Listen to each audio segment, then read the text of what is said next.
Hey, it's me, Abby P. And these are my two cats that I brought home with me to the US from South Korea. Luna and Artemis.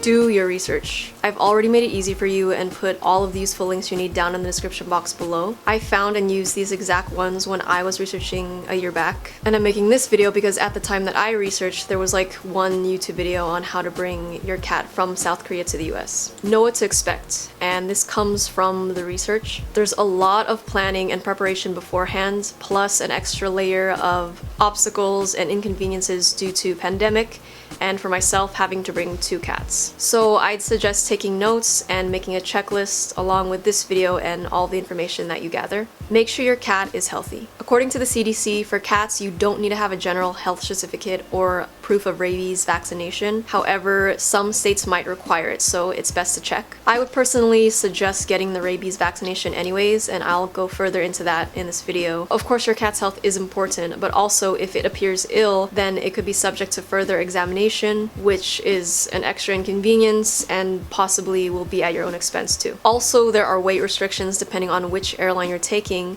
so if you have an overweight chunk, you might want to start dieting them like a few months before the flight. Otherwise, they'll have to go in the checked cargo and won't be able to join you in cabin as a carry-on. And note that if you have more than one pet like me, one of them is going to have to go into cargo anyway because only one is allowed with you on flight as carry-on. Contact the airline before you actually book the flight because they need to know on their end, have it officially documented in the system, and they will also assign you a special seat. They'll also give you further information on carrier size and dimensions, the weight restrictions, pet travel charges, etc. So be sure to take notes. Yes, all of this information can be found online, and I avoid talking and calling on the phone as much as the next introvert, but this is important. This is for your cats, right? So it's good to call and double check, especially in case things have changed. In my case, I flew with Korean Air and there was a major change at the time. The pet travel fee went from 200,000 won to 300,000 won. So it's good that I called and double checked that. I knew and was prepared that I was going to be charged 600,000 won total for Luna and Artemis. And as a note, I did everything directly through Korean Air, like with the booking and everything. I would suggest doing that instead of going through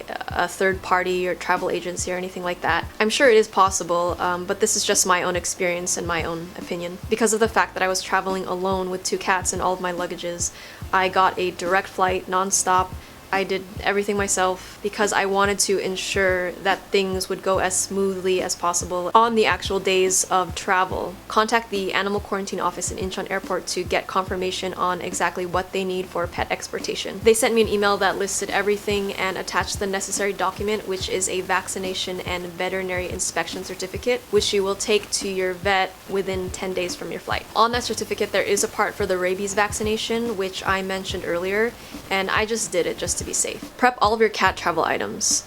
Carrier, their toys, catnip, treats, things like Fellaway products to calm your cat during the long, stressful journey. Portable litter box, which came in clutch for me because I stayed at a hotel the night before. Pet pads for the carrier in case your cat will need to relieve itself on the long flight. My cats never relieved themselves, understandably so because they were so stressed during the whole thing. But it is recommended to have those pet pads in the carrier just in case. Book a pet-friendly hotel if you need to stay overnight like I did. When I travel, I typically book places through booking.com, but the one that I stayed at is no longer taking reservations anymore, unfortunately. Otherwise, I would have recommended it. There is still an option on booking.com that lets you find pet-friendly places, so I will still put the link down in the description box. I personally wanted to stay overnight because I had my COVID test the day before my flight, and it was a journey in itself, traveling from the city I lived at in Korea to Incheon with two cats and all my luggages, so I wanted time for myself and for my cats to rest in between. On the day of your flight, arrive early, and we're talking like 3 to 4 hours kind of early,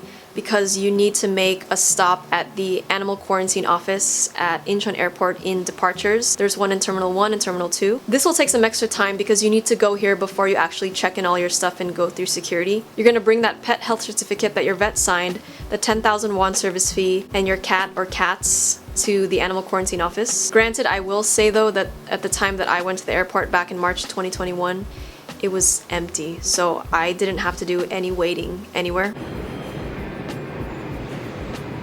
Overall though, once you're at the airport, everything's a pretty simple and efficient process, if you did all of the planning and prep beforehand, like we talked about. And also because it is Korea, so they go about their business very efficiently, which I really, really appreciate about Korea. So now you can go check in with your luggages, and in my case, I also had to check in Luna, who would go in the cargo. There are certain short-nosed cat breeds that are not allowed to go into the cargo due to danger of suffocation, and Scottish Fold, which is what Artemis is, he had to go with me as a carry-on in the cabin. Next, you're gonna go through the security check with your carry-on cat.